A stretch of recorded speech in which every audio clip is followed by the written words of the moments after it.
Hi guys, and today I am outside here because I am making I'm trying to test out my very first rain gauge right here. And it's super simple to make. All you need is a bottle, tape, markers, and something to cut with. So I have a bottle here. I use a scissor to cut it, but you can also use like a box cutter.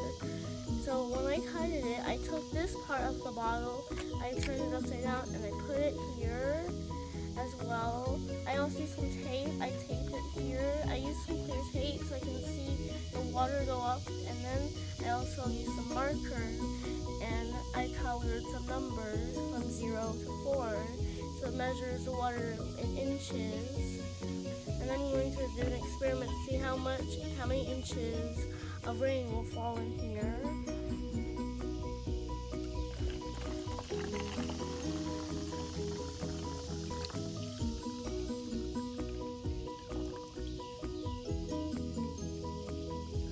So let's see how many inches of rain fell.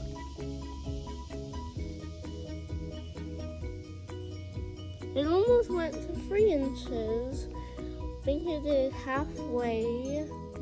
So you can also use a ruler to measure the inches so you know how much inches of rain fell. And also, if you want to weigh down the bottle, like the rain gauge, you can use like sand, or you can use like slime or rocks or water. And basically it's really simple to do, and it's also a way to learn about meteorology, which is a fancy word for the study of weather. You can also try it out whenever it rains, so you can learn about how many inches of rain fell in the bottle. And it's really fun, and it's very, very simple to do. And it's a really fun activity to learn about weather. Well, thanks so much for watching. We'll see you soon in another video. Bye!